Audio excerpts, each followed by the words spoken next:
धौम्य का युधिष्ठिर को राजा के यहाँ रहने का ढंग बताना। वैशंपायन जी कहते हैं, द्रौपदी सहित सब भाइयों की बात सुनकर राजा युधिष्ठिर ने कहा, विधाता के निश्चय के अनुसार जो कार्य तुम लोग करने वाले हो, सो सब तुमने सुना दिए। मुझे भी अपनी बुद्धि के अनुसार जो कुछ उचित जान पड़ा, वह अपना कर्तव्य बताया। अब पुरोहित धौम्य मुनि सेवकों और रसोइयों के साथ राजा द्रुपद के घर पर जाकर रहें और हमारे अग्निहोत्र की रक्षा करें। इंद्रसेन आदि सारथी और सेवक गण खाली रथ लेकर द्वारका चले जाएं तथा ये सब स्त्रियां और द्रौपदी की दासियां रसोइयों और नौकरों सहित पंचाल को लौट जाएं। किसी के पूछने पर सबको यही बताना चाहिए कि हमें पांडवों का पता नहीं है, वे हमको द्वैत वन में ही छोड़कर न जाने कहां चले गए। इस प्रकार परस्पर निश्चय करके पांडवों ने धौम्य मुनि से सलाह ली। धौम्य ने उनके समक्ष अपना विचार इस प्रकार रखा, पांडवों, तुमने ब्राह्मण, सुहृद, सेवक, वाहन, अस्त्र शस्त्र और अग्नि आदि के संबंध में जैसी व्यवस्था की है, सब ठीक है। अब मैं तुम्हें यह बता देना चाहता हूँ कि राजा के घर में रहकर कैसा बर्ताव करना चाहिए। राजा से मिलना हो तो पहले द्वारपाल से मिलकर उनकी आज्ञा मांग लेनी चाहिए। राजाओं पर पूर्ण विश्वास कभी नहीं करना चाहिए। अपने लिए वही आसन पसंद करें जिस पर दूसरा कोई बैठने वाला न हो। समझदार मनुष्य को कभी राजा की रानियों से मेल-जोल नहीं बढ़ाना चाहिए। इसी प्रकार जो अंतःपुर में आने जाने वाले हों, उन लोगों से तथा जिनसे राजा द्वेष रखते हों या जो लोग राजा से शत्रुता करते हों, उनसे भी मित्रता नहीं करनी चाहिए। छोटे से छोटा कार्य भी राजा को जताकर ही करें। ऐसा करने से कभी हानि नहीं उठानी पड़ती।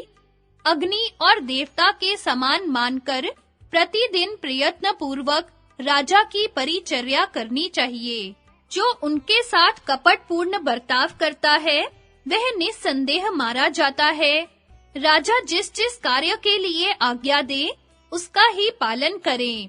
लापरवाही, घमंड और क्रोध को सर्वथा त्याग दें। प्रिय और हितकारी बात कहें। प्रिय से भी हितकर वचन का महत्व विशेष है। सभी विषयों और सब बातों में राजा के अनुकूल रहें।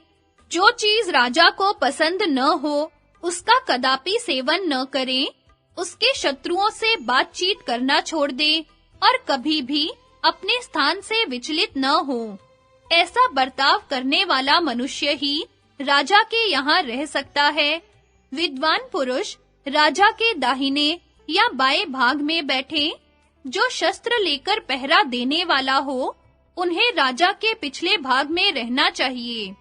यदि राजा कोई अप्रिय बात कह दे, तो उसे दूसरों के सामने प्रकाशित न करें। मैं शूरवीर हूँ, बड़ा बुद्धिमान हूँ, ऐसा घमंड न दिखाए। सदा राजा को प्रिय लगने वाला कार्य करता रहे। अपने दोनों हाथ, ओंठ और घुटनों को व्यर्थ न हिलावे। बहुत बातें न बनावे। किसी की हंसी हो रही हो तो बहुत हर्ष न प्रकट करे। पागलों की तरह ठहाका मारकर भी न हंसे। जो किसी वस्तु के मिलने पर खुशी के मारे फूल नहीं उठता, अपमान हो जाने पर बहुत दुखी नहीं होता और अपने काम में सदा सावधान रहता है, वही राजा के यहाँ टिक सकता है।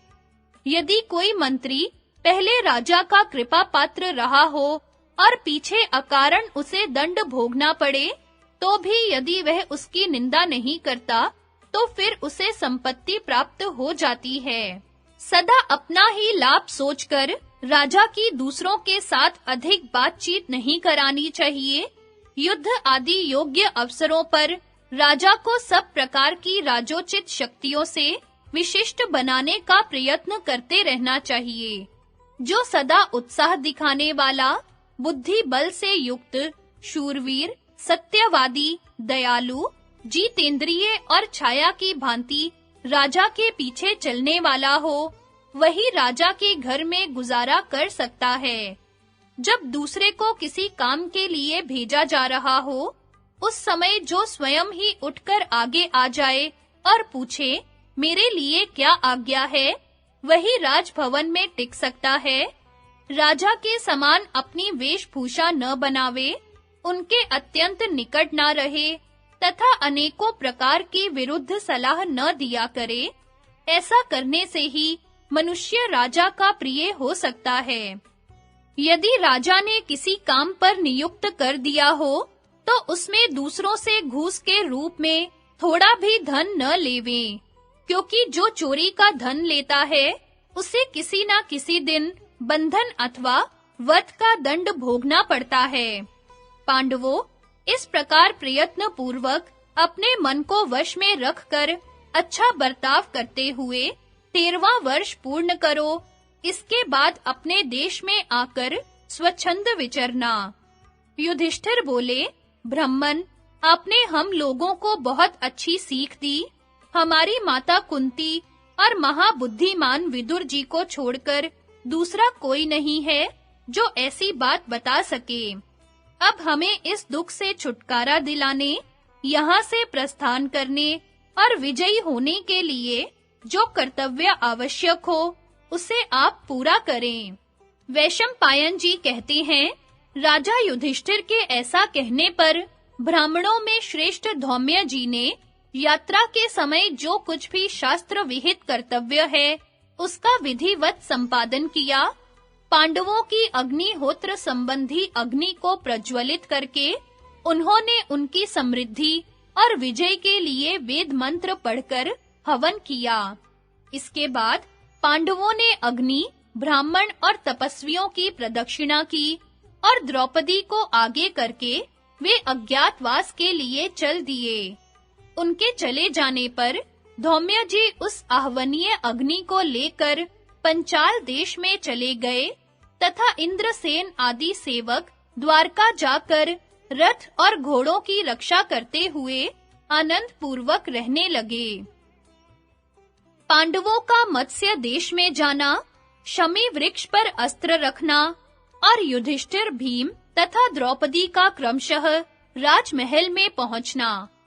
वैशंपायन जी कहते हैं, तदनंतर महापराक्रमी पांडव यमुना के निकट पहुंचकर उसके दक्षिण किनारे से चलने लगे। उनकी यात्रा पैदल ही हो रही थी। वे कभी पर्वत की गुफाओं में और कभी जंगल में ठहर जाते थे। आगे जाकर वे दशार्ण से उत्तर और पंचाल से दक्षिण, यक्रलोम और शूरसेन देशों के बीच से होकर यात्रा करने लगे। उनके हाथ में धनुष और कमर में तलवार थी। शरीर का रंग फीका हो गया था, दाढ़ी मूछें बढ़ गई थी। धीरे-धीरे वन का मार्ग तय करके वे मत्स्य देश में जा पहुंचे और क्रमशः आगे बढ़ते हुए विराट की राजधानी के निकट पहुंच गए। तब युधिष्ठिर ने अर्जुन से कहा, भैया, नगर में प्रवेश करने से पहले यह निश्चय हो जाना चाहिए कि हम लोग अपने अस्त्र शस्त्र कहाँ रखें। तुम्हारा यह गांडीव धनुष बहुत बड़ा है, संसार के सब लोगों में इसकी प्रसिद्धि है। अतः यदि हम लोग अस्त्रों को साथ लेकर नगर में प्रवेश करेंगे, तो इसमें कोई संदेह नहीं कि सब लोग हमें पहचान जाएंगे। ऐसी दशा में हमें अपनी प्रतिज्ञा के अनुसार फिर 12 वर्ष के लिए वनवास करना पड़ेगा। अर्जुन ने कहा, राजन, शमशान भूमि के निकट एक टीले पर यह शमी का बहुत बड़ा सघन वृक्ष दिखाई दे रहा है। इसकी शाखाएं बड़ी भयानक हैं, अतः इसके ऊपर किसी का चढ़ना कठिन नहीं है। इसके सिवा इस समय यहाँ ऐसा कोई मनुष्य भी नहीं है जो हम लोगों को इस पर शस्त्र रखते देख सके। यह वृक्ष रास्ते से बहुत दूर जंगल में है। इसके आसपास हिंसक जीव और सर्प आदि रहते हैं। इसलिए इसी पर हम अपने अस्त्र शस्त्र रखकर नगर में प्रवेश करें और वहां जैसा सुयोग हो उसके अनुसार समय व्यतीत करें।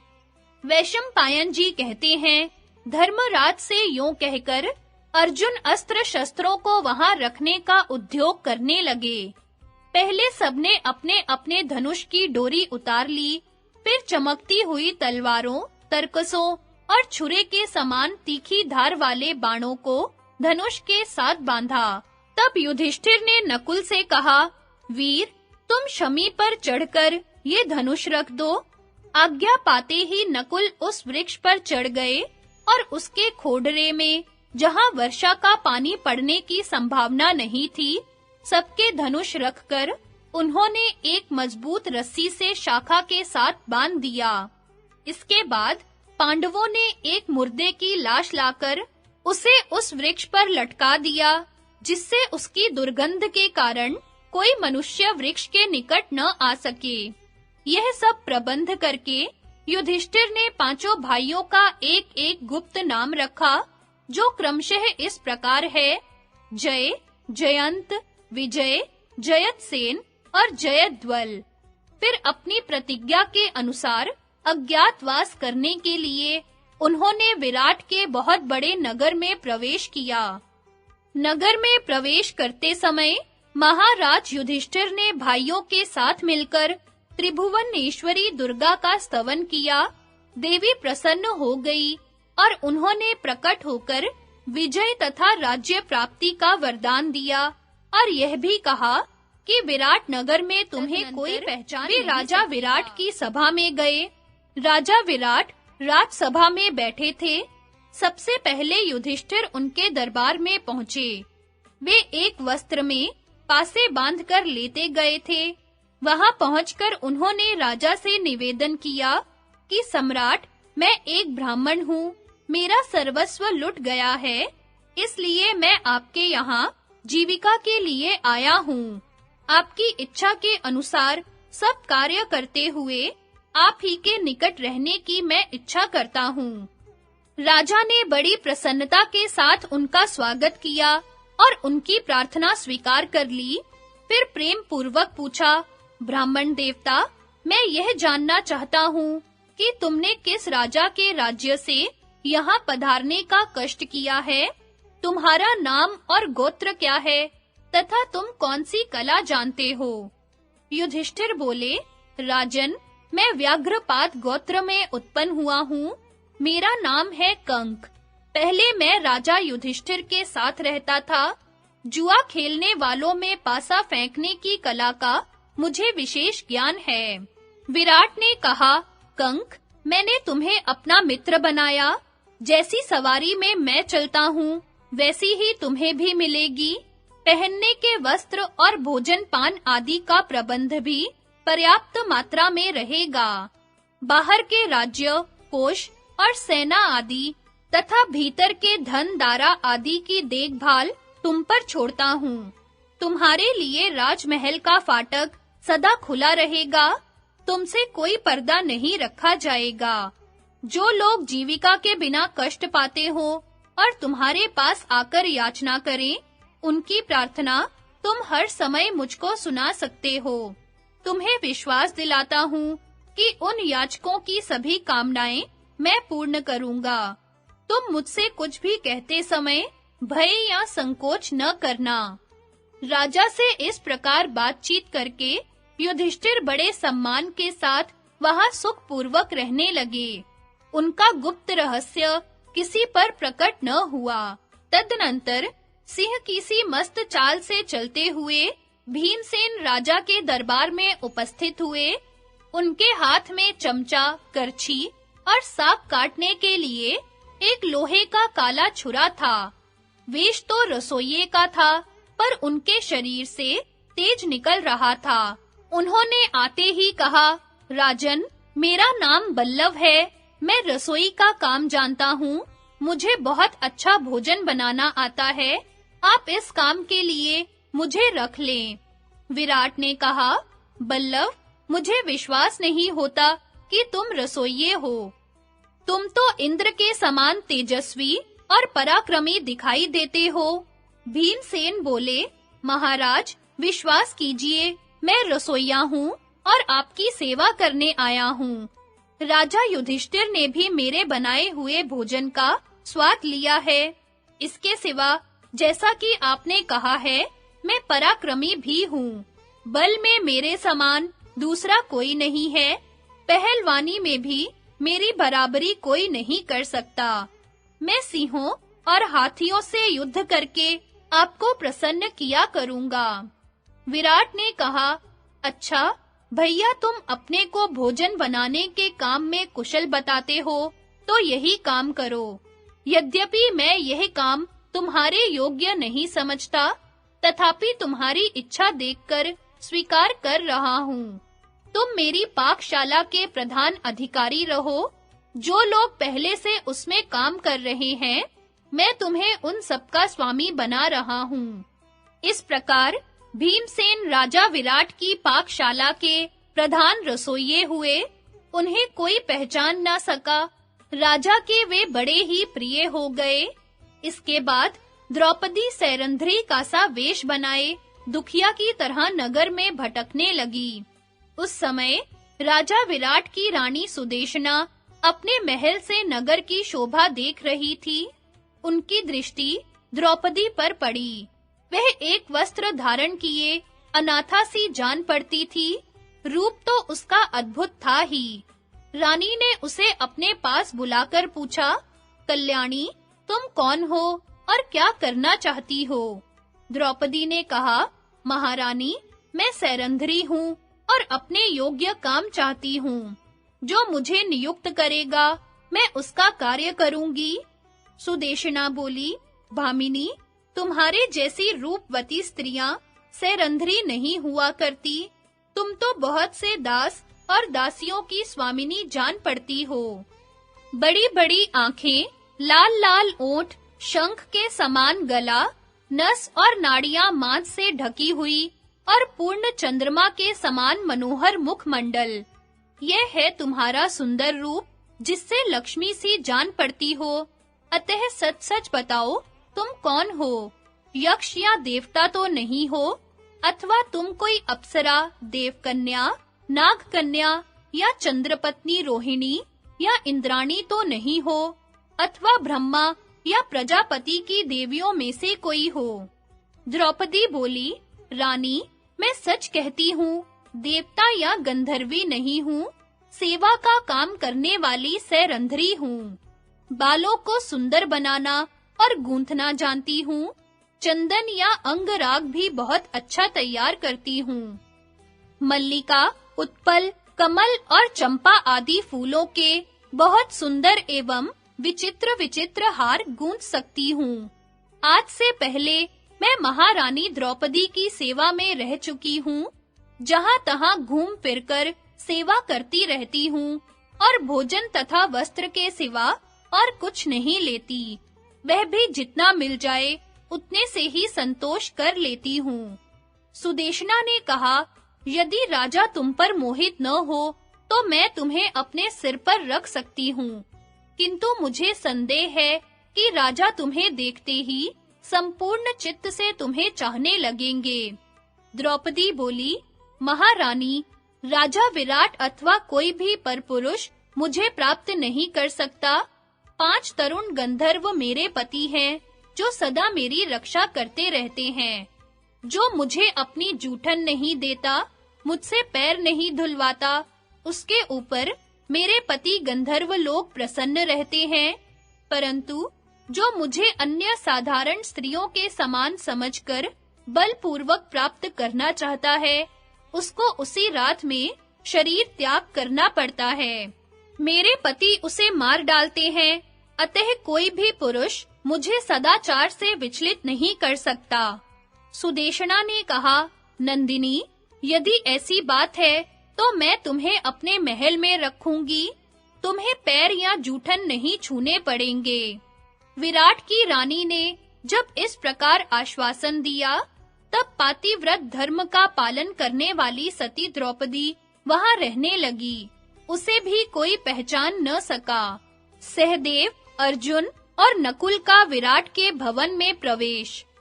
वैशंपायन जी कहते हैं, तदनंतर सहदेव भी ग्वाले का वेश बनाकर वैसी ही भाषा बोलता हुआ राजा विराट की गौशाला के निकट आया।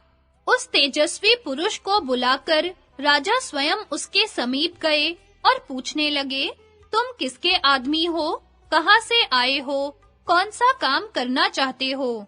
ठीक-ठीक बताओ। सहदेव ने कहा, मैं जाति का वैश्य हूँ। मेरा नाम अरष्टि नेमी है। पहले मैं पांडवों के यहाँ गौओं की संभाल के लिए रहता था, पर अब तो वे पता नहीं कहाँ चले गए। बिना काम किए जीविका नहीं चल सकती और पांडवों के बाद आपके सिवा दूसरा कोई राजा मुझे पसंद नहीं है। राजा विराट ने कहा, तुम्हें किस काम का अनुभव है? किस शर्त पर यहाँ रहना चाहते हो और इसके लिए तुम्हें क्या वेतन देना पड़ेगा? सहदेव बोले, मैं यह बता चुका हूँ कि पांडवों की गौओं को संभालने का काम करता था। वहाँ लोग मुझे तंतीपाल कहते थे। 40 कोस के अंदर जितनी गौएं रहती हैं, उनकी भूत, भविष्य और वर्तमान काल की संख्या मुझे सदा मालूम रहती है। कितनी गौएं थी, कितनी हैं और कितनी होंगी, इसका मुझे ठीक-ठीक ज्ञान रहता है। जिन उपायों से गौओं की बढ़ती होती रहे, उन्हें कोई रोग व्याधि न सतावे, उन सबको मैं जानता हूँ। इसके सिवा मैं उत्तम लक्षणों वाले ऐसे बैलों को भी पहचान रखता हूँ, जिनका मूत्र सूंघने मात्र से वंध्या स्त्री को भी गर्भ रह जाता है। विराट ने कहा, मेरे पास एक ही रंग के 1 लाख पशु हैं, उनमें सभी उत्तम गुणों का सम्मिश्रण है। आज से उन पशुओं और उनके रक्षकों को मैं तुम्हारे अधिकार में सौंपता हूँ। मेरे पशु अब तुम्हारे ही अधीन रहेंगे। इस प्रकार राजा से परिचय करके सहदेव वहां सुख से रहने लगे। उन्हें भी कोई पहचान न सका। राजा ने उनके भरण पोषण का उचित प्रबंध कर दिया। तदनंतर वहां एक बहुत सुंदर पुरुष दिख पड़ा, जो स्त्रियों के समान आभूषण पहने हुए था। उसके कानों में कुंडल और हाथों में शंख तथा सोने की चूड़ियां थी। उसके लंबे-लंबे केश खुले हुए थे। भुजाएं बड़ी-बड़ी और हाथी के समान मस्तानी चाल थी। मानो वह अपने एक-एक पग से पृथ्वी को कंपाता चलता था। वह वीरवर अर्जुन था। राजा विराट की सभा में पहुंचकर उसने अपना इस प्रकार परिचय दिया। महाराज, मैं नपुंसक हूँ। मेरा नाम बृहन्नला है। मैं नाचता गाता और बाजे बजाता हूँ। नृत्य और संगीत की कला में बहुत प्रवीण हूँ। आप मुझे उत्तरा को इस कला की शिक्षा देने के लिए रख लें।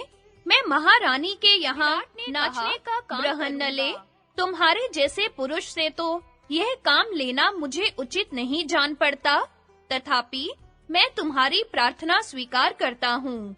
तुम मेरी बेटी उत्तरा तथा राज परिवार की अन्य कन्याओं को नृत्य कला की शिक्षा दिया करो।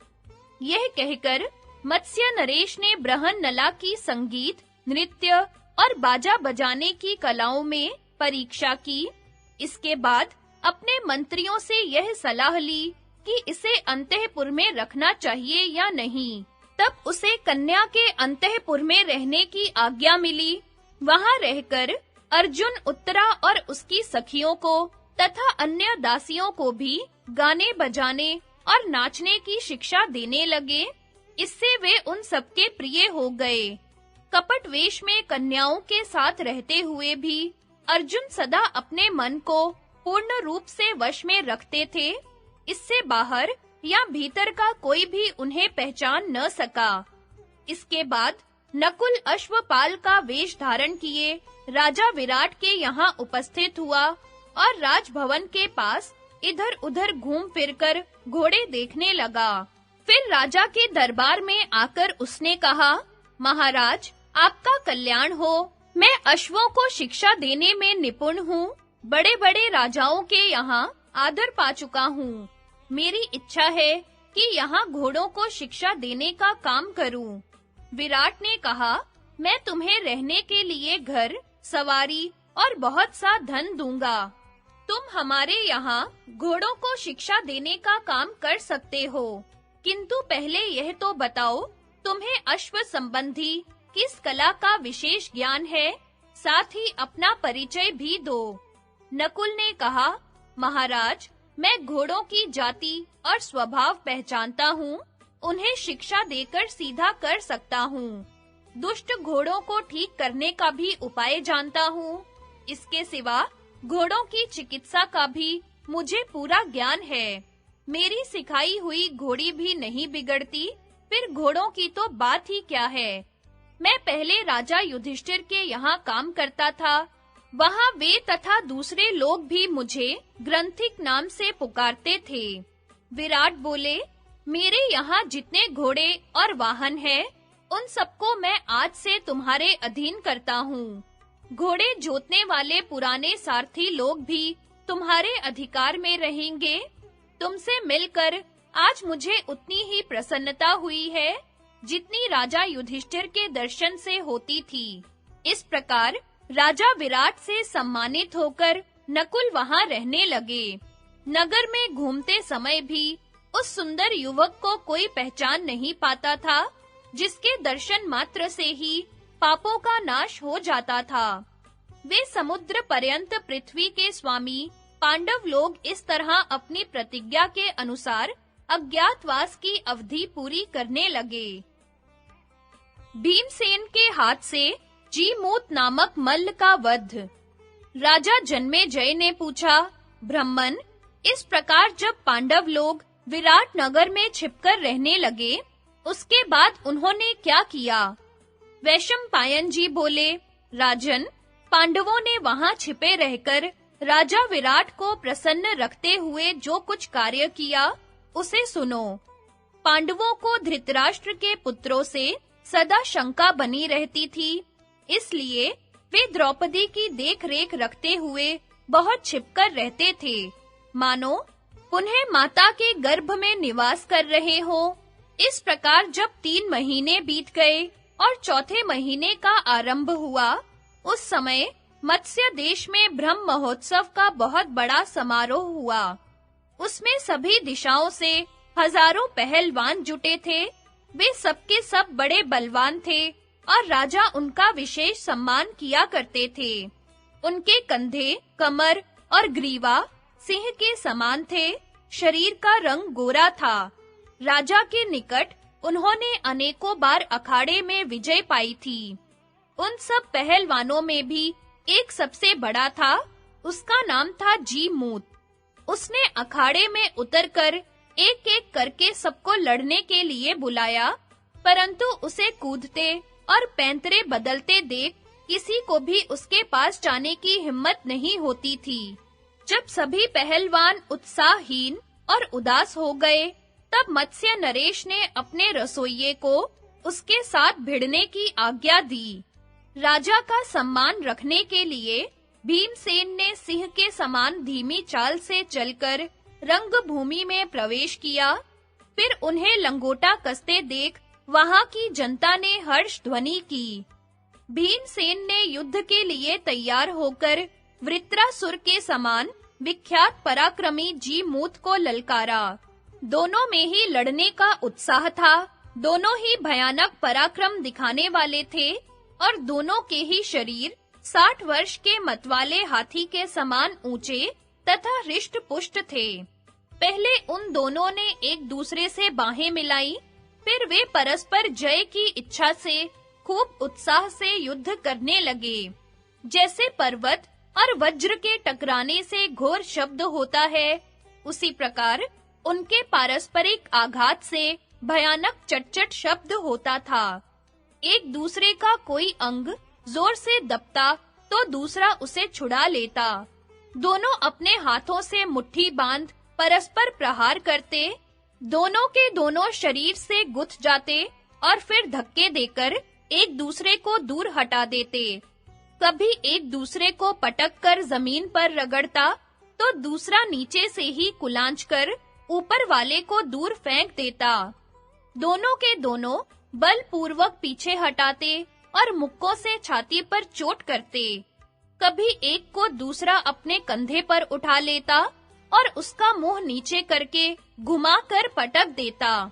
जिससे बड़े जोर का शब्द होता, कभी परस्पर वज्रपात के समान शब्द करने वाले चांटों की मार होती, कभी हाथ की अंगुलियां फैलाकर एक दूसरे को थप्पड़ मारते, कभी नखों से बकोटते, कभी पैरों में उलझाकर एक दूसरे को गिरा देते, कभी घुटने और सिर से टक्कर मारते, जिससे बिजली गिरने के समान शब्द होता, कभी प्रतिपक्षी को गोद में घसीट लाते, कभी खेल में ही उसे सामने खींच लेते, कभी दाएं-बाएं पैंतरे बदलते और कभी एक बारगी पीछे ढकेल कर पटक देते थे।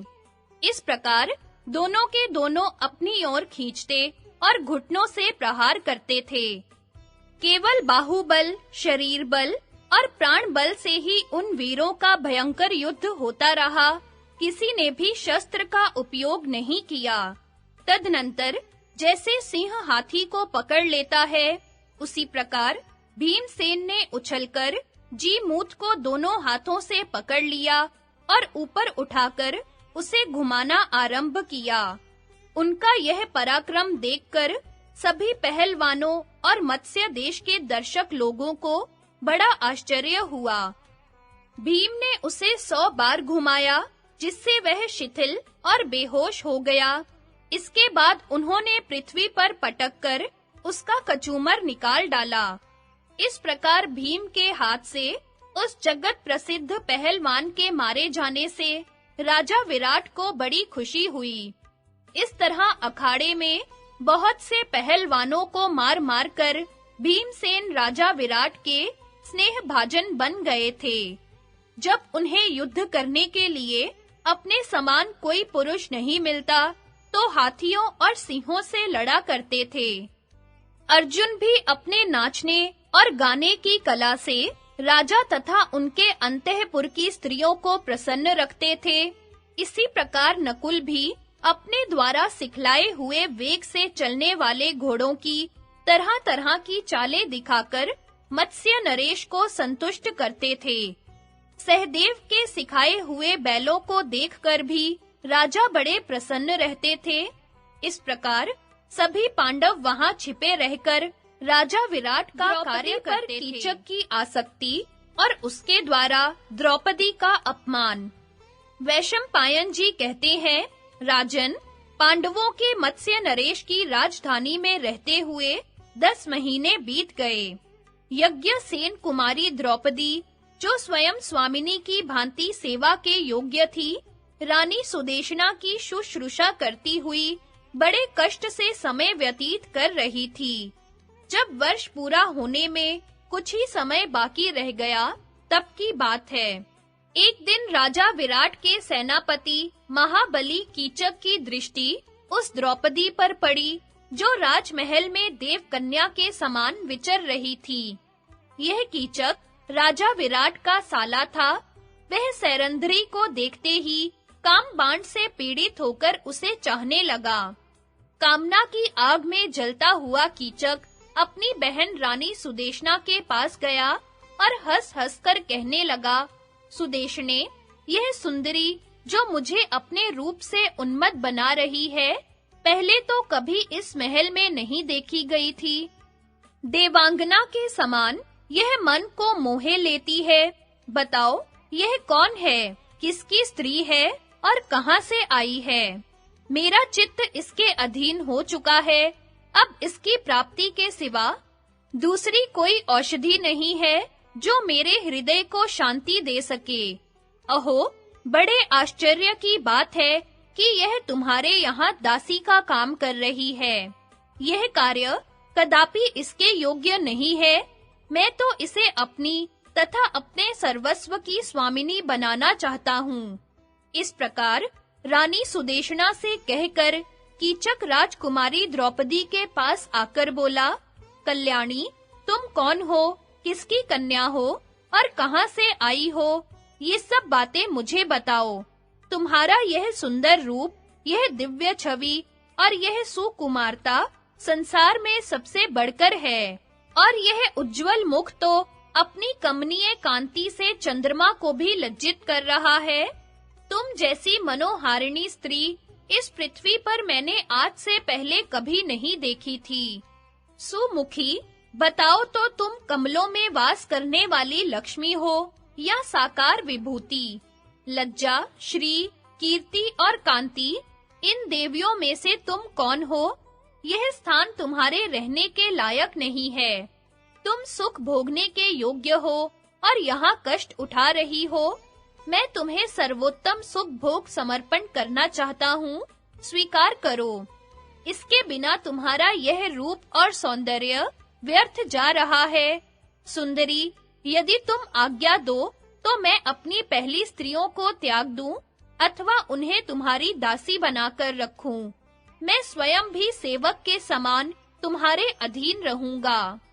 द्रौपदी ने कहा, मैं पराई स्त्री हूँ, मुझसे ऐसा कहना उचित नहीं है। जगत के सभी प्राणी अपनी स्त्री से प्रेम करते हैं, तुम भी धर्म का विचार करके ऐसा ही करो।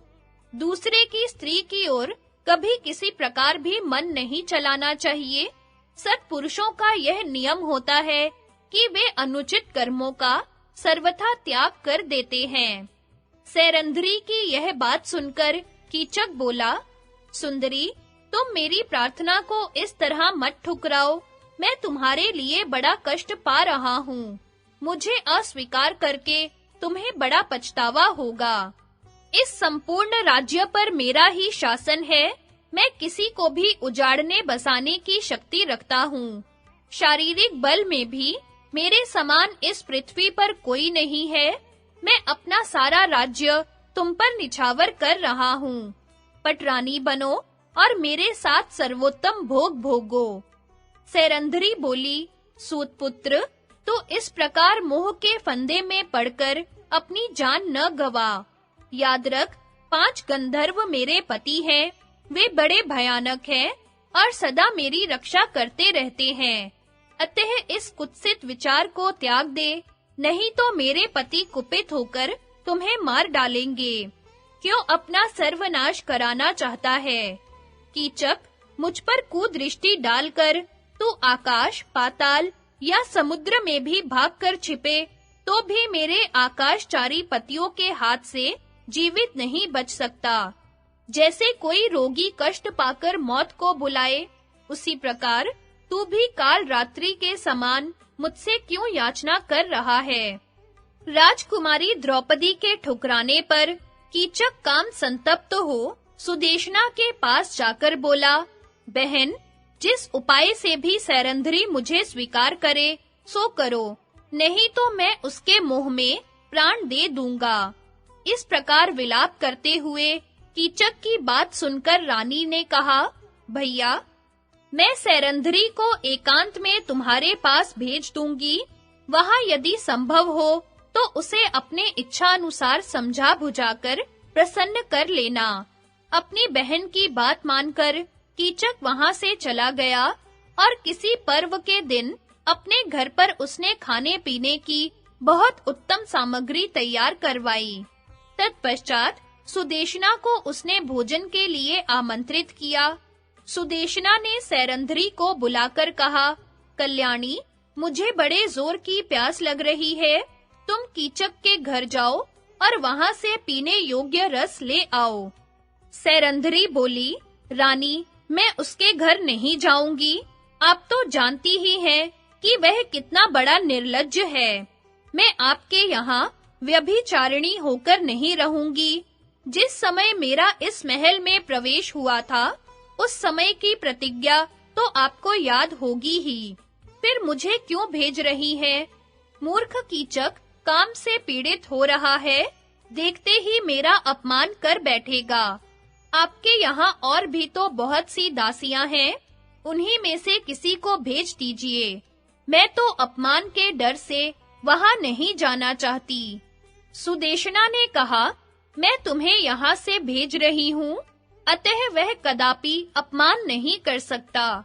यह कहकर उसने उसके हाथ में ढक्कन सहित एक सुवर्णमय पात्र दे दिया। द्रौपदी उसे लेकर रोती और डरती हुई कीचक के घर की ओर चली। अपने सतीत्व की रक्षा के लिए वह मन ही मन भगवान सूर्य की शरण में गई। सूर्य ने उसकी देखरेख के लिए गुप्त रूप से एक राक्षस भेजा, जो सब अवस्थाओं में साथ रहकर उसकी रक्षा करने लगा। द्रौपदी भयभीत हुई हरिणी के समान डरते-डरते उसके पास गई।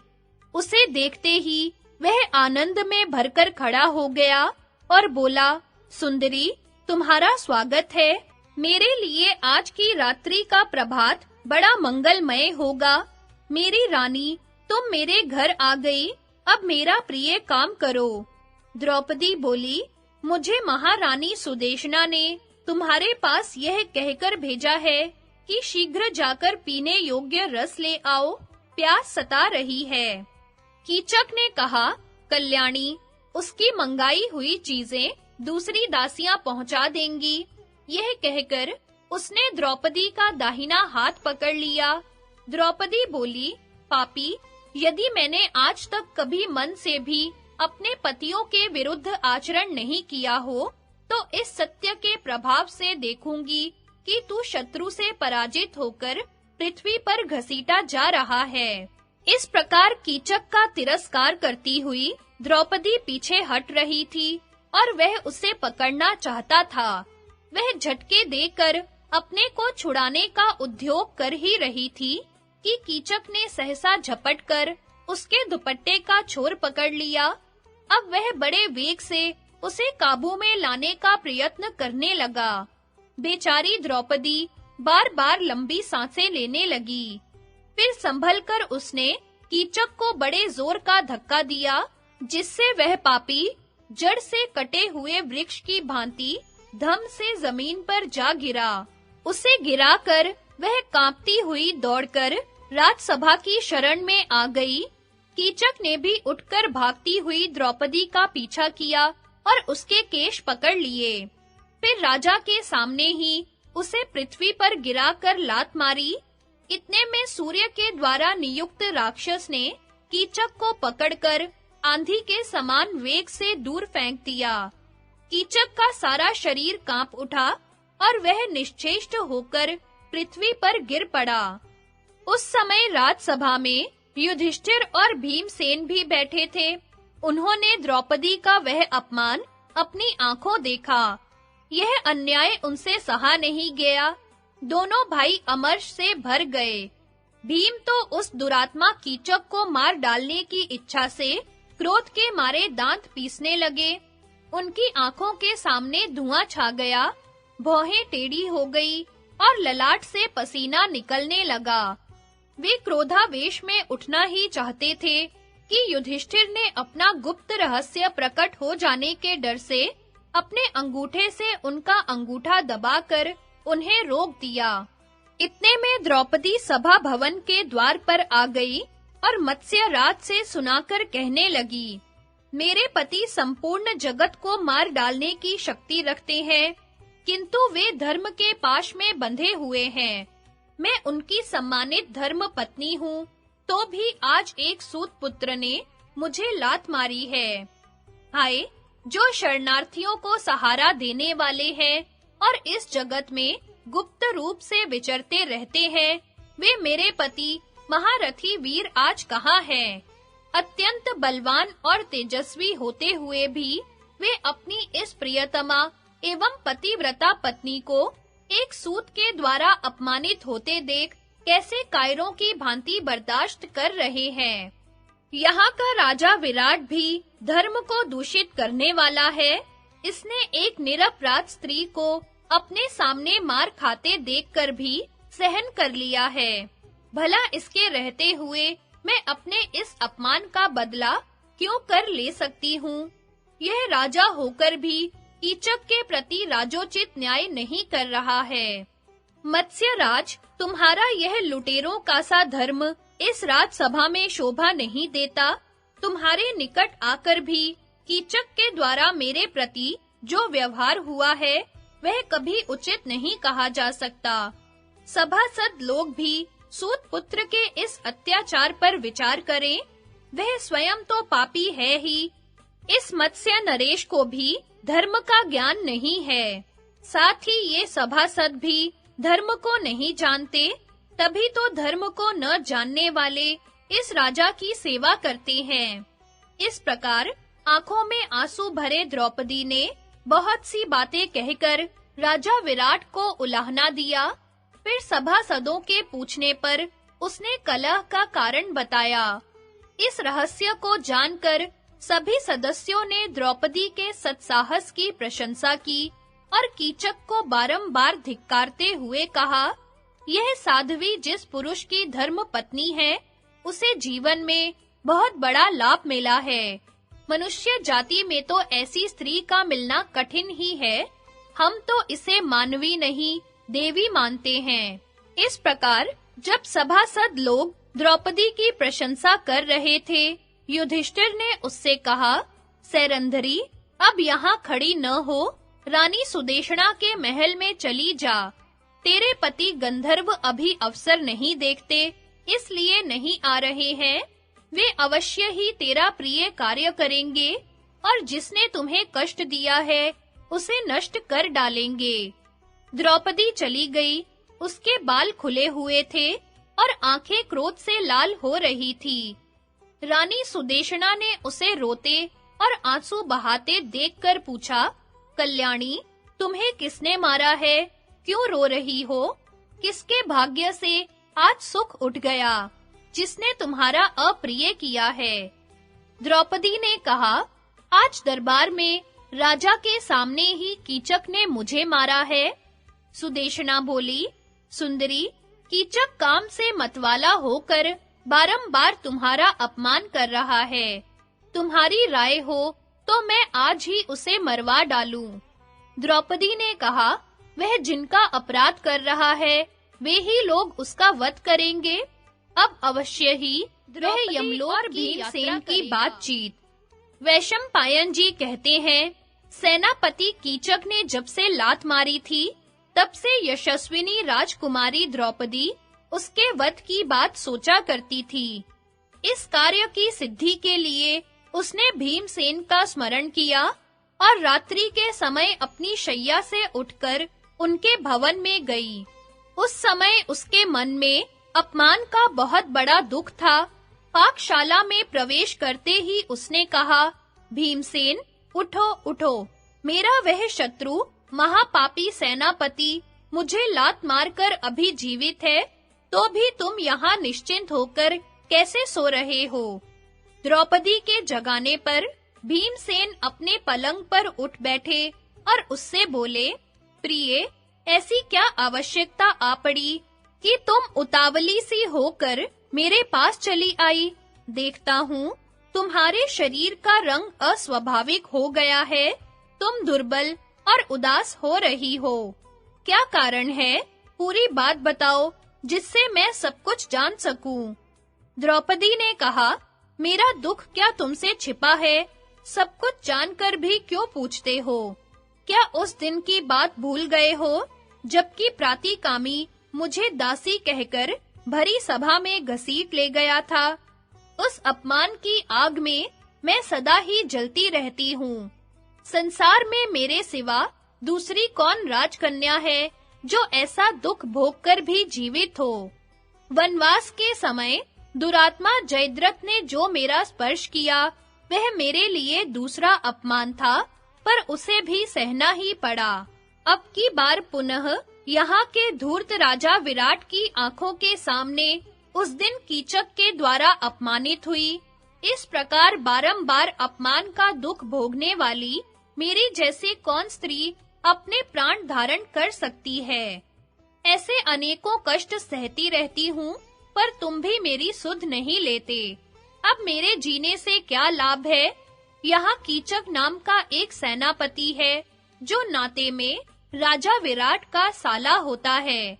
वह बड़ा ही दुष्ट है। प्रतिदिन सैरंध्री के वेश में मुझे राजमहल में देखकर कहता है, तुम मेरी स्त्री हो जाओ। रोज-रोज उसके पापपूर्ण प्रस्ताव सुनते-सुनते मेरा हृदय विदीर्ण हो रहा है। इधर धर्मात्मा युधिष्ठिर को जब अपनी जीविका के लिए दूसरे राजा की उपासना करते देखती हूँ, तो बड़ा दुख होता है। जब पाकशाला में भोजन तैयार होने पर तुम विराट की सेवा में उपस्थित होते और अपने को बल्लव नामधारी रसोइया बताते हो, उस समय मेरे मन में बड़ी वेदना होती है। यह तरुण वीर अर्जुन, जो अकेले ही रथ में बैठकर देवताओं और मनुष्यों पर विजय पा चुका है, आज विराट की कन्याओं को नाचना सिखा रहा है। धर्म में, शूरता में और सत्य भाषण में जो संपूर्ण जगत के लिए एक आदर्श था, उसी अर्जुन को स्त्री के वेश में देखकर आज मेरे हृदय में कितनी व्यथा हो रही है। तुम्हारे छोटे भाई सहदेव को जब मैं गौओं के साथ ग्वालों के वेश में देखती हूँ, तो मेरे शरीर का रक्त सूख जाता है। मुझे याद है, जब वन को आने लगी, उस समय माता कुंती ने रोकर कहा था, पांचाली, सहदेव मुझे बड़ा प्यारा है। यह मधुरभाषी, धर्मात्मा तथा अपने सब भाइयों का आदर करने वाला है, किंतु है बड़ा संकोची। तुम इसे अपने हाथ से भोजन कराना, इसे कष्ट न होने पाए। यह कहते-कहते उन्होंने सहदेव को छाती से लगा दिया था। आज उसी सहदेव को देखती हूँ, जो रात दिन गौओं की सेवा में जुटा रहता है और रात को बछड़ों के चमड़े बिछाकर सोता है। यह सब दुख देखकर भी मैं किस लिए जीवित रहूं? समय का फेर तो देखो, जो सुंदर रूप, अस्त्र विद्या और मेधा शक्ति इन तीनों से सदा संपन्न रहता है, वह नकुल आज विराट के घर घोड़ों की सेवा करता है। उनकी सेवा में उपस्थित होकर घोड़ों की चालें दिखाता है। क्या यह सब देखकर भी मैं सुख से रह सकती हूँ? राजा युधिष्ठिर को जुए का व्यसन है और उसी के कारण मुझे इस राजभवन में सैरंध्री के रूप में रहकर रानी सुदेशना की सेवा करनी पड़ती है। पांडवों की महारानी और द्रुपद नरेश की पुत्री होकर भी आज मेरी यह दशा है। इस अवस्था में मेरे सिवा कौन स्त्री जीवित रहना चाहेगी? मेरे इस कलेश से कौरव, पांडव तथा पंचाल वंश का भी अपमान हो रहा है। तुम सब लोग जीवित हो और मैं इस अयोग्य अवस्था में पड़ी हूँ। एक दिन समुद्र के पास तक की सारी पृथ्वी जिसके अधीन थी, आज वही द्रौपदी सुदेशना के अधीन हो उसके भय से डरी रहती है। कुंती नंदन, इसके सिवा एक और असह्य दुख जो मुझ पर आ पड़ा है, सुनो। पहले मैं माता कुंती को छोड़कर और किसी के लिए, स्वयं अपने लिए भी कभी उपटन नहीं पीसती थी, परंतु अब राजा के लिए चंदन घिसना पड़ता है। देखो, मेरे हाथों में गट्ठे पड़ गए हैं, पहले ऐसे नहीं थे। ऐसा कहकर द्रौपदी ने भीमसेन को अपने हाथ दिखाए, फिर वह सिसकती हुई बोली, न जाने देवताओं का मैंने कौन सा अपराध किया है, जो मेरे लिए मौत भी नहीं आती। भीम ने उसके पतले-पतले हाथों को पकड़कर देखा, सचमुच काले-काले दाग पड़ गए थे। उन हाथों को अपने मुख पर लगाकर वे रो पड़े, आंसुओं की झड़ी लग गई। फिर आंतरिक कलेश से पीड़ित होकर भीमसेन कहने लगे, कृष्णे, मेरे बाहुबल को धिक्कार है, अर्जुन के गांडीव धनुष को भी धिक्कार है, जो तुम्हारे लाल-लाल कोमल हाथ आज काले पड़ गए। उस दिन सभा में मैं विराट का सर्वनाश कर डालता, अथवा ऐश्वर्य के मद से उन्मत्त हुए कीचक का मस्तक पैरों से कुचल डालता, किंतु धर्मराज ने रुकावट डाल दी। उन्होंने कनखियों से देखकर मुझे मना कर दिया। इसी प्रकार राज्य से च्युत होने पर भी जो कौरवों का वध नहीं किया गया, दुर्योधन, कर्ण, शकुनी और दुशासन का सिर नहीं काट लिया गया, इसके कारण आज भी मेरा शरीर क्रोध से जलता रहता है। वह भूल अब भी हृदय में कांटे की तरह कसकती रहती है। सुंदरी, तुम अपना धर्म न छोड़ो, बुद्धिमती हो, क्रोध का दमन करो। पूर्व काल में भी बहुत सी स्त्रियों ने पति के साथ कष्ट उठाया है। भृगुवंशी चैवन मुनि जब तपस्या कर रहे थे, उस समय उनके शरीर पर दीमकों की बांबी जम गई थी। उनकी स्त्री हुई राजकुमारी सुकन्या उसने उनकी बड़ी सेवा की। राजा जनक की पुत्री सीता का नाम तो तुमने सुना ही होगा। वह घोर वन में पतिदेव श्री रामचंद्र जी की सेवा में रहती थी। एक दिन उसे राक्षस हर कर लंका में ले गया और तरह-तरह के कष्ट देने लगा, तो भी उसका मन श्री रामचंद्र जी में ही लगा रहा और अंत में वह उनकी सेवा में पहुंच भी गई। इसी प्रकार लोपामुद्रा ने सांसारिक सुखों का त्याग करके अगस्त्य मुनि का आगमन किया था। सावित्री तो अपने पति सत्यवान के पीछे यमलोक तक चली गई थी। इन रूपवती पतिव्रता स्त्रियों का जैसा महत्व बताया गया है, वैसी ही तुम भी हो। तुम में भी वे सभी सद्गुण मौजूद हैं। कल्याणी, अब तुम्हें अधिक दिनों तक प्रतीक्षा नहीं करनी है। वर्ष पूरा होने में सिर्फ 1.5 महीना रह गया है। 13वां वर्ष पूर्ण होते ही तुम राजरानी बनोगी। द्रौपदी बोली, नाथ, इधर बहुत कष्ट सहना पड़ा है, इसलिए आर्त होकर मैंने आंसू बहाए हैं। उलाहना नहीं दे रही हूँ। अब इस समय जो कार्य उपस्थित है, उसके लिए उद्यत हो जाओ। पापी कीचक सदा मेरे आगे प्रार्थना किया करता है। एक दिन मैंने उससे कहा, कीचक, तू काम से मोहित होकर मृत्यु के मुख में जाना चाहता है। अपनी रक्षा कर। मैं 5 गंधर्वों की रानी हूँ। वे बड़े वीर और साहस के काम करने वाले हैं। तुझे अवश्य मार डालेंगे। मेरी बात सुनकर उस दुष्ट ने कहा, सैरंध्री, मैं गंधर्वों से तनिक भी नहीं डरता। संग्राम में यदि लाख गंधर्व भी आवे, तो मैं उनका संहार कर डालूंगा। तुम मुझे स्वीकार करो। इसके बाद उसने रानी सुदेशना से मिलकर उसे कुछ सिखाया। सुदेशना अपने भाई के प्रेमवश मुझसे कहने लगी, कल्याणी, तुम कीचक के घर जाकर मेरे लिए मदिरा लाओ। मैं गई। पहले तो उसने अपनी बात मान लेने के लिए समझाया, किंतु जब मैंने उसकी प्रार्थना ठुकरा दी, तो उसने कुपित होकर बलात्कार करना चाहा। उस दुष्ट का मनोभाव मुझसे छिपा न रहा, इसलिए बड़े वेग से भागकर मैं राजा की शरण में गई। वहां पहुंचकर भी उसने राजा के सामने ही मेरा स्पर्श किया और पृथ्वी पर गिराकर लात मारी। कीचक राजा का सारथी है। राजा और रानी दोनों ही उसे बहुत मानते हैं, परंतु है वह बड़ा ही पापी और क्रूर। प्रजा रोती चिल्लाती रह जाती है और वह उसका धन लूट लाता है। सदाचार और धर्म के मार्ग पर तो वह कभी चलता ही नहीं। उसका भाव मेरे प्रति खराब हो चुका है। जब मुझे देखेगा, कुत्सित प्रस्ताव करेगा और ठुकराने पर मुझे मारेगा। इसलिए अब मैं अपने प्राण दे दूंगी। वनवास का समय पूरा होने तक यदि चुप रहोगे, तो इस बीच में पत्नी से हाथ धोना पड़ेगा। क्षत्रिय का सबसे मुख्य धर्म है शत्रु का नाश करना, परंतु धर्मराज के और तुम्हारे देखते-देखते कीचक ने मुझे लात मारी और तुम लोगों ने कुछ भी नहीं किया। तुमने जटासुर से मेरी रक्षा की है, मुझे हर कर ले जाने वाले जयद्रथ को भी पराजित किया है। अब इस पापी को भी मार डालो। यदि यह सूर्योदय तक जीवित रह गया, तो मैं विष घोलकर पी जाऊंगी। भीमसेन, इस कीचक के अधीन होने की अपेक्षा तुम्हारे सामने प्राण त्याग देना मैं अच्छा समझती हूँ। यह कहकर द्रौपदी भीमसेन के वक्ष पर गिर पड़ी और फूट-फूट कर रोने लगी।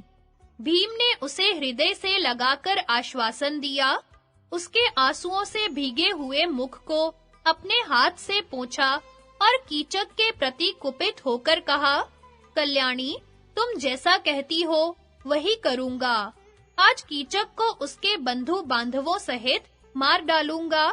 तुम अपना दुख और शोक दूर करो। आज सायंकाल में उसके साथ मिलने का संकेत कर दो। राजा विराट ने जो नई नृत्यशाला बनवाई है, उसमें दिन में तो कन्याएं नाचना सीखती हैं, परंतु रात में अपने घर चली जाती हैं। वहां एक बहुत सुंदर मजबूत पलंग भी बिछा रहता है। तुम ऐसी बात करो जिससे कीचक वहां आ जाए, वहीं मैं उसे यमपुरी भेज दूंगा। इस प्रकार बातचीत करके दोनों ने शेष रात्रि बड़ी विकलता से व्यतीत की और अपने उग्र संकल्प को मन में ही छिपा रखा। सवेरा होने पर कीचक पुनः राजमहल में गया और द्रौपदी से कहने लगा, सैरंध्री, सभा में राजा के सामने ही तुम्हें गिराकर मैंने लात लगा दी। देखा मेरा प्रभाव, अब तुम मुझ जैसे बलवान वीर के हाथों में पड़ चुकी हो, कोई तुम्हें बचा नहीं सकता। विराट तो कहने मात्र के लिए मत्स्य देश का राजा है, वास्तव में तो मैं ही यहाँ का सेनापति और स्वामी हूँ। इसलिए भलाई इसी में है कि तुम खुशी-खुशी मुझे स्वीकार कर लो, फिर तो मैं तुम्हारा दास हो जाऊंगा।